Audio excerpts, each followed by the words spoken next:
Hey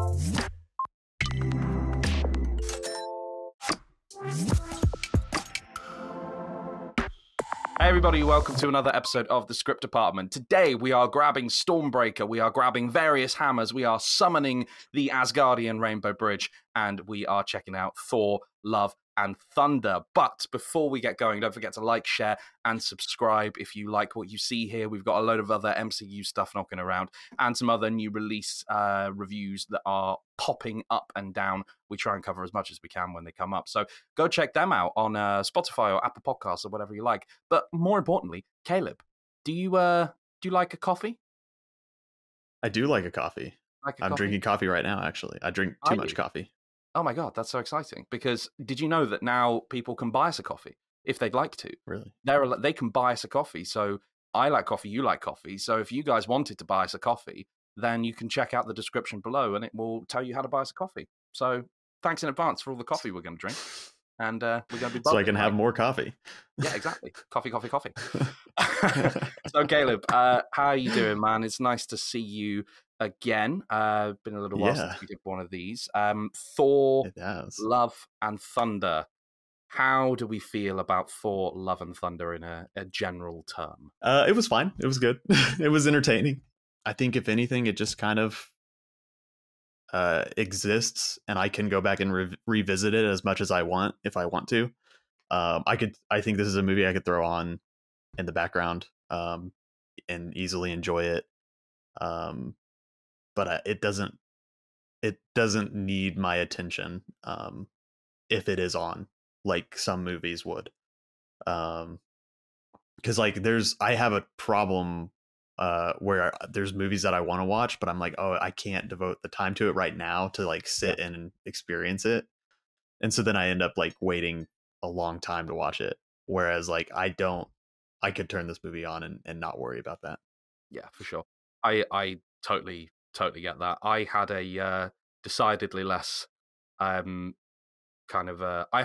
was not, let's say I was not standing up in thunderous applause for Love and Thunder. There's a bunch of them in there. We just gotta go looking. I did have some. I did have some problems with this. I had a pretty lousy week at the cinema because I went to see Elvis and I didn't really enjoy that very much. I went to see Lightyear and I didn't enjoy that very much, and and then topped it off with Love and Thunder. I didn't really enjoy that. So I'm just wondering if maybe I just don't like cinema anymore. You're just broken. Yeah, I'm just broken from it. Yeah. No, I think my issues with this is that I've begun to find, whereas Thor Ragnarok was a refreshing new take on a character, and kind of cut all the dead weight off, and kind of went and did something really interesting in a completely different direction. I found that direction, where we're ending up in that direction with Love and Thunder, to be really not where I wanted to be ending up in that direction, if that makes sense. I found the best bits to be the bits that were not Taika Waititi'd, as it were. The most compelling elements of this were it's great to see Jane Foster again, and I really enjoyed the whole arc of her kind of coming to terms with her cancer and things like that. But that, I think, was the most compelling element of this. And honestly, the question I have, as this is coming back to me, is I don't really understand why Chris Hemsworth was in it. Because I think a far more compelling film would be Jane Foster as Thor. And then, perhaps in Thor 5, I don't know, Thor 5 Double Trouble, whatever, they then meet and they then have this kind of thing, because I feel like this film was trying to do a bunch of stuff and I don't think it did any of it particularly successfully. That's my kind of angle on so are you kind of saying like you think it would be a multi-film arc for Jane? I do, yeah. I think it would be really interesting to explore what she would be like, because she picks up that hammer for about 5 seconds, and we didn't get to see her. We got to see her do some pretty cringy Thor quips that I think missed the mark in terms of comedy. I didn't find them funny. I just found them cringeworthy.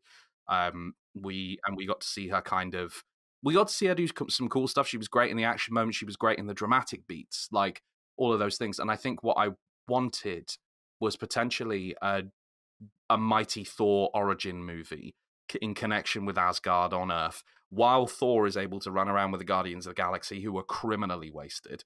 That whole element of it. Why were they there? It's just they just weren't. There was no purpose to it. And you could have Thor not being Thor anymore, doing all of that while Jane picks up the mantle of Thor, and then they come together eventually to, and he realizes who he is, etc., etc., etc. Whereas in fact, what we have now is Thor's arc, which appears to be on a self-discovery trajectory. We've actually just killed someone else off and given him a daughter for some reason, which again I don't really understand. That was my read on it. Am I being too mean, do you think? No. I don't think so at all. I think where I differ is the moment in Zombieland where I'm excited. where Bill Murray's been shot. Yeah. And he makes a joke and Emma Stone is like chuckles at him dying and she's like, he just gets me. That's how I feel with Taika. Yeah, okay. Like even the bad jokes in this, like that kind of like the goats. Oh man. It's funny the first time, but then it does kind of like, okay, every scene that they're in, they don't need to be. Yeah. But it's kind of, for me, that's funny enough, like that I can just kind of chuckle at it. But I understand people getting annoyed by that. Sure. Whereas it kind of just fits within my what I find humorous, not even like full on funny. Like, because I think a lot of the jokes don't land. And in terms of Taika's work, it's bottom tier. But even there's just like that energy behind it that's like of the humor that I'm still kind of like, okay, I can at least enjoy this. And that's what like, I mean, it's probably going to be one that I can just throw on. But I would never argue that it was like a great movie. There's like a couple things that I really liked about it, and then I would agree with you on basically everything else with like Jane's character. Mm-hmm. Even though I do think that at the core of Jane's character, there's a very nice theme running through this with, for sure. I think that the way that they handled her cancer story is really interesting and fresh to me. I couldn't think of any other characters that have kind of gone through that journey. Yeah, and kind of is wrapped up in a nice way. I enjoyed the idea of behind like Thor becoming a dad character, because it's like kind of, there's this growth within his character thematically.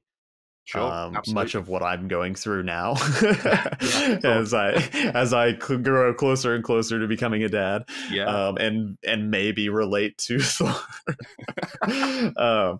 But like, so there's kind of like some nice stuff going on, but it's kind of almost, I don't know if I would say it's undercut, because since I've only seen this once, I don't know if I could give an accurate like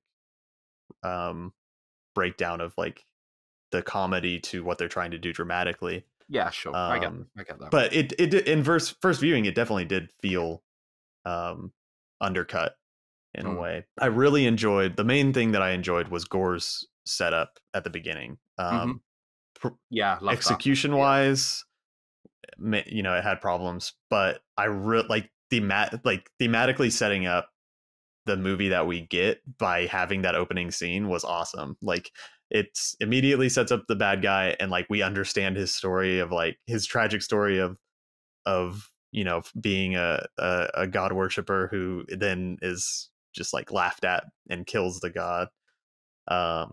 It's great. Like, it's so simple. And it really gives us the understanding of the villain in this. Yeah, that gives us a nice set up for whenever Thor, who's like in these movies the exact opposite of any like has any serious bone in his body, because he doesn't, Yeah. and so then to encounter Gore is kind of, that's fun. But Yeah, I agree that the Christian Bale as Gore is a highlight of this for sure, and you get, and again, the more dramatic beats there, I think work really well. His whole character setup, I agreed with, I liked it, and I think that the whole business of being that worshiper and then the god turning on him like that.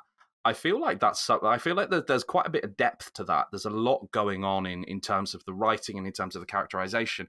And I think there's a lot of people out there that will probably be able to relate to that in some way or another. Perhaps not, becoming a god butcher, but there's themes in there that people can pick up and run with for sure. But I think that that's what E.T. doing it well is this dramatic element undercut by the joke, but then also informing the drama and continuing with the drama. Like in that area, the humor that came from the god character made sense, and it boosted the anger of Gore, in that moment, and I got it and I understood it. I was like, yeah, I'd be annoyed too. I'd be angry too. I've given everything, and now you're laughing at me. What the hell, So I get it, and I think that's the thing is that sequence, and there are some great stylistic moments as well. The around Gore, the whole black and white sort of realm and things like that. Yeah, brilliant. Like I do think he missed a beat with the fact that Thor and company travel on a rainbow bridge into black and white, and at some point Jane literally says, "Let's bring the rainbow," and I'm like, oh my god, there's going to be such an interesting like clash of black and white and color, and we're going to be doing so. That didn't happen, but like, so yeah, I think it almost could have been like, oh sorry, no, like it almost could have been like the scene we got in Doctor Strange where they're throwing musical notes at each other, like something along those lines, which we've gotten some great visual stuff out of these two movies this year. Sure. So like, I'm not going to complain about that, but oh no, definitely I think that's a fair point for you to make. I would have liked to see it pushed to that next level to really see the purpose of it as well, like at the the where color goes to die or something like that, whatever he says, and I like that as a visual, but there's no reason for it, there's nothing behind it, and I think that probably in a nutshell is my problem with this film, is that I just don't see the point in it. I don't see the purpose of it. I don't see the narrative thrust of it, other than to take Thor away from the Guardians of the Galaxy and put him with a daughter, and to sort of wrap up Jane's story, which arguably I don't think really needed wrapping up.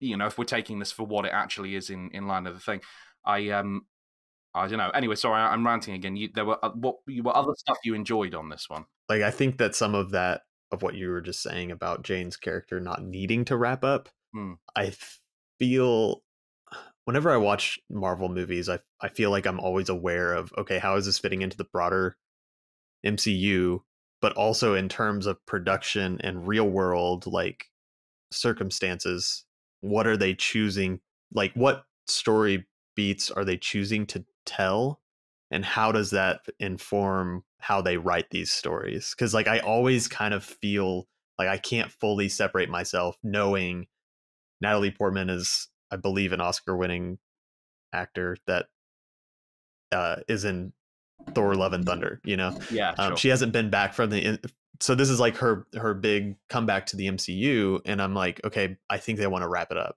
Like they don't want the thing to happen again, where after Thor 2, she didn't come back and they had to write her into a line of dialogue of why she's not there. Yeah. So like, I feel like that's the problem that I have with the longer the MCU goes on, the more I think about that, and maybe that's just me, but I think it's valid though. It's totally valid. I think it, and it probably is why they wrapped this up. They had her for a film, and so they wrapped her up in a film, and I get that. I think just from a story point of view, it's a shame. I think there's some wasted potential there, but also from the point of view of kind of exploring an interesting gender situation there. You know, the idea of the mighty Thor being Jane, who goes from, in the first film, this kind of doe-eyed scientist sort of nerd character becoming the superhero. I want to see more of that. I want to see her kind of fulfill that potential. I wasn't a big fan of the idea that Mjolnir was draining her when she used it. I don't see any evidence to back that up at any point in the wider universe to say, yeah, that's something that happens. I guess maybe the hammer was a conduit for Thor's power, so I suppose maybe. But the whole idea was that Odin was saying, you know, whoever holds this hammer will have the power of Thor. So the power of Thor is innately there, and then the hammer is, you know, usable. So I think that was a bit of a plot contrivance that bothered me and kind of took me out of it a little bit in that sense too. I wasn't you know, looking at the wider universe and how this fits into it. That didn't really work for me. Well, and it almost feels like that is they kind of, there's like two ideas going on there, because it's set up as Mjolnir is protecting her, is what we think, and the reason that she does become Thor, and then later on for the reveal of no, it's actually draining her, and they're just using her because gods just use people. um it I like that idea only in relation to Gore and the setup of the gods in his story, but that's why it's like, okay, but why not just choose someone else, like, to drain? Because like at the beginning it's set up as because Thor tells Mjolnir to protect her, and then so that's why she would be called to it. But then I don't really understand, if it's just draining someone, why then would it call to Jane and not just some random person? So yeah, it does kind of feel like a contrivance of like, okay, we need it to be whatever we need it to be. yeah, absolutely. And you know, it's that whole, if you do this one more time, you will die. And then, you know, I mean, they did it in The Boys recently. They did the I don't know if you're caught up with it, but I haven't watched it, so don't spoil it. I'll keep it stum. There was an element of that in there, though. You know, it's a very old contrivance there. You know, it definitely is. Do this thing one more time, and it will be the end of your life. Well, I must do it to save the love of my life, and you know, I don't know. It's video game logic. It's video game logic. It is, yeah, it is. Yeah. It's a shame that, but yeah. What else did you enjoy about it? Because I'm very aware that I'm being really negative, and I don't want to be negative because it was you know. Russell Crowe was great in this. Russell Crowe as Zeus was a treat. Yeah, like there's some fun sequences. What you said that your problems were is what everyone that I've talked to and how I feel too. It kind of seems to be everyone's problem with it, and so I think it's like it's apparent what's wrong. And some people absolutely just cannot stand the comedy of even Ragnarok, which I really enjoyed. I did too, yeah. So I get that. But yeah, with this one, like I definitely think that like its problems, you know, we could pick it apart, like what doesn't work. So that's why, like, you know, like finding the good stuff in there. Yeah. Like sure. I think there and I think there are some things to take away from like mainly Gore's thematic story.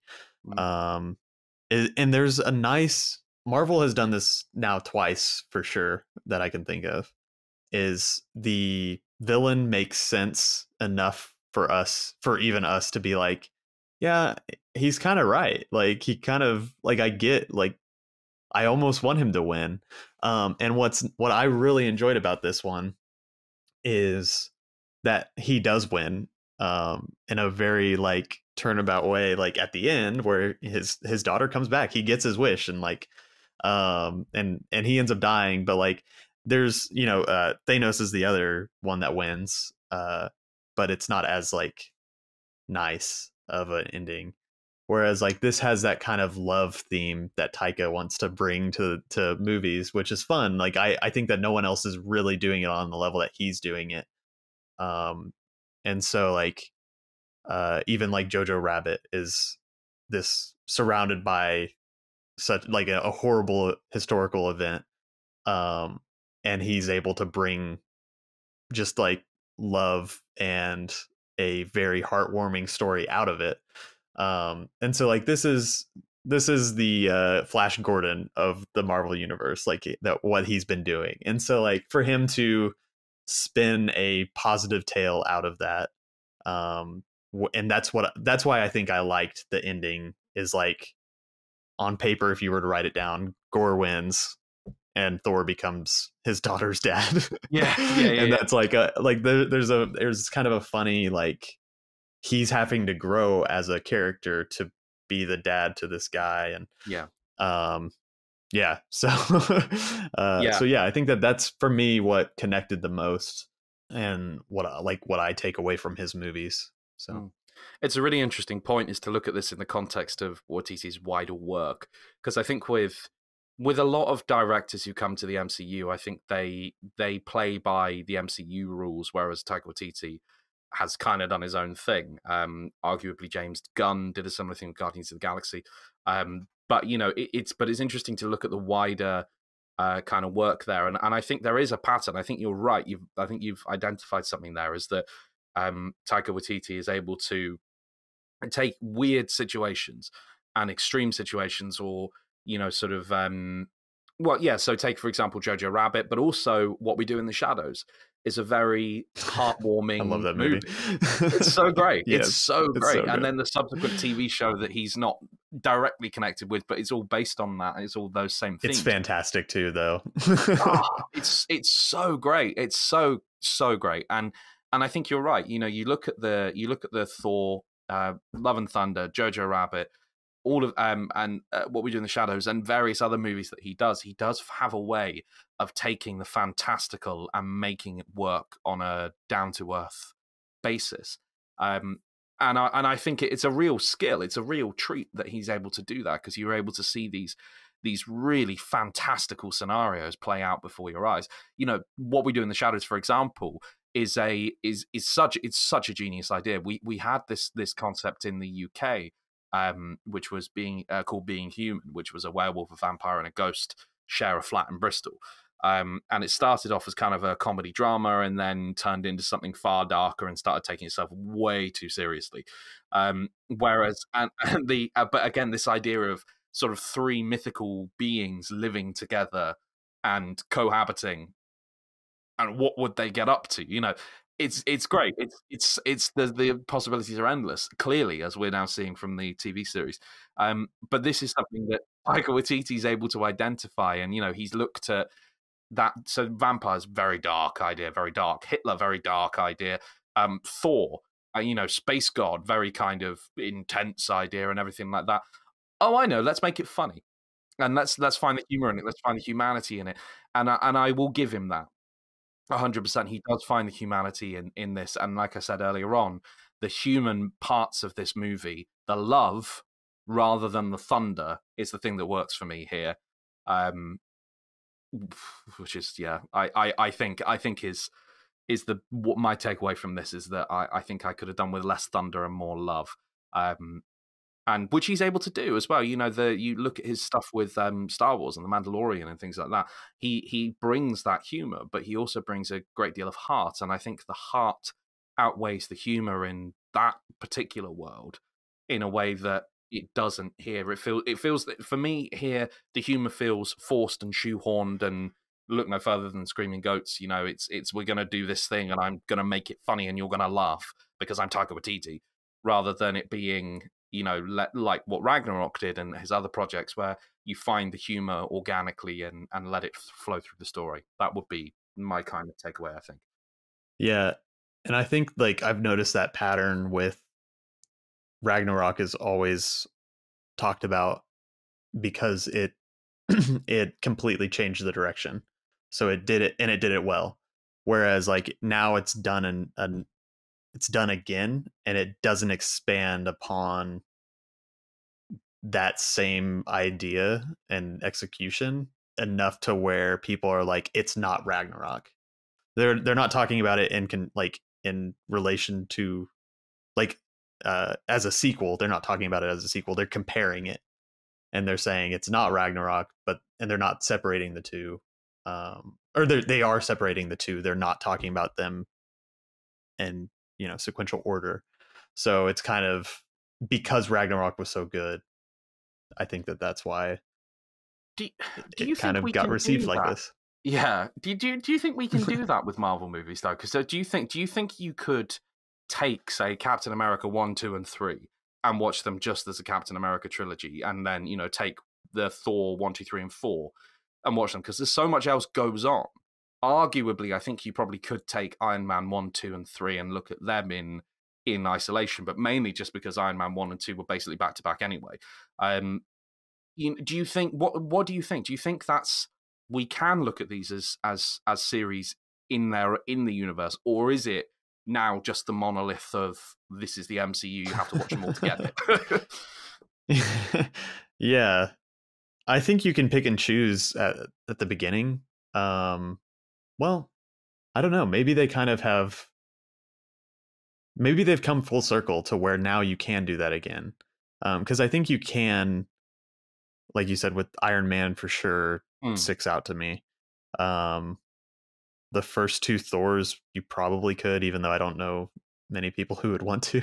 Because Doctor But Strange 1 and 2 just would never function, because so much happens between the first Doctor Strange and the second Doctor Strange. Like almost everything of note happens in between those two movies. So to then go back and just look at that in isolation, I just don't think I don't think there's a narrative thread there.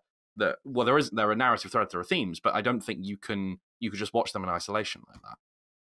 Yeah. MCU is its own thing that it's you can't get this anywhere else really, because they've spent so many years. It's exactly like reading a comic book, which is what they set out to do. And you can argue, is Marvel cinema like, it's like it doesn't have to be like, it's its own thing. It's in the medium of film, but it's you're not going to be. I'm aware I'm not going to be getting closure on most of the story threads, or they're going to keep going, or there's going to be like a minor like closure of Thor's now a dad, and if we never came back, we knew that's where they ended his character. Sure, yeah. And so like that's why I'm able to separate myself from watching these movies and take them for what they are, and like hopefully take the good stuff from them that I enjoy. But I had to kind of stop caring about the what are they going to do with this one, how's this going to fit into the broader universe. So it's a very complicated thing. Yeah, I mean, it sounds pretty wise to me. Perhaps I should take a leaf out of your book and try and stop trying to connect the dots quite as much, because I alas still do that. So, for example, in this one, my final point really was to do with gods generally. Now, we've just come off, and if you want to, you can go and watch our reviews of Moon Knight as they go along. And Moon Knight obviously had a lot to do with gods. It had a whole it was all built around the Egyptian gods and things like that. I tried to spot the Egyptian gods in the big god sequence. Whether they were there or not, I don't know. But I think they were. Actually, I'm pretty sure there was a big old god next to one of them. But interesting, the MCU seems to be quite interested in gods at the moment and exploring and expanding, and what does that mean and things like that. And there was a nice motif that they picked up from Ragnarok, where when Odin died, he turned into stardust and things like that, which is something he picked up and has kind of gone on. So that's kind of how gods work now, I guess. So I quite enjoyed that. How do you think? Do you think that the gods were done justice here? Do you think it worked? Yeah, it's interesting because like I mean they brought it in at the same time as like on the back of Eternals, I guess. So they're kind of like now this is what they're exploring. So It's interesting. It does muddy a lot very easily. So Just best not to think about it too much, then perhaps. Yeah. which seems to be the case with a number of these. I think I'd forgotten. I actually had forgotten about Eternals. I never watched it. Did you not? But It, no. Yeah. Let's not get into that. I think we did it. I think someone. I wasn't part of it. Someone did a review. I think of Eternals on.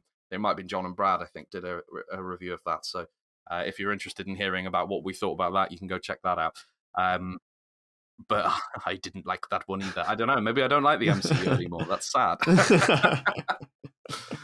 Oh man. Well, look. Thanks for chatting there, Caleb. I think there's some interesting. It's one of these films. I think that I don't want to call it divisive because I don't think it's like, and I mean this with love. I don't think it's strong enough to be divisive. I think it's. No. I think I think you put it probably best at the beginning where you said it exists, and that's fine. Yeah. You know, we can just accept that it exists, and you know, and that's kind of that. And yeah, perhaps I won't waste any more sleep on that. I'll just not that I have been up thinking about Thor 4, Love and Thunder, but you know what I mean. Any final points? I mean, the cast is great. Like, they're fun. Like, I would watch a whole nother movie of Tessa Thompson, Natalie Portman, and Chris Hemsworth going on adventures. So yeah. I would definitely. And if Taika directs it, I don't care. Yeah. I definitely watch Russell Crowe knocking around as Zeus, being that too, being all upset. That's a movie I want to see. That's a Taika Waititi movie I want to see as well, because I think that would be the maybe we need a Waititi verse in as part of the yeah. Maybe we need a Marvel Cinematic Waititi universe. That's a mouthful. MCWU. Yeah, no, it's horrible. Let's not do that. Anyway, thank you, Caleb. Thanks for coming along today, guys. If you enjoyed what you heard here, if you enjoyed what you heard here, and we get our words out without stumbling over them, then you can check out our other MCU reviews. There's a bunch of them knocking around, and you can go back and have a look at various other things that we've done. Check us out. There's loads going on. And until the next time, we will see you very soon. Have a good rest of your day. Bye-bye.